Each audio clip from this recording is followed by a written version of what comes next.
سر میں اگر خشکی ہے تو مہندی لگانا شروع کر دیں، خشکی ختم ہو جائے گی۔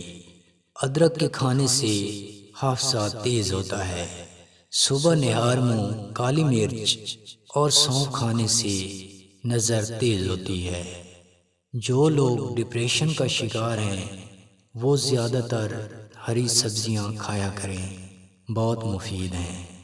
بالوں کو لمبا اور مضبوط کرنا چاہتے ہو تو بیری کے پتے کے سفو میں تھوڑا سا پانی ملا کر سر پر لیپ کر دیں۔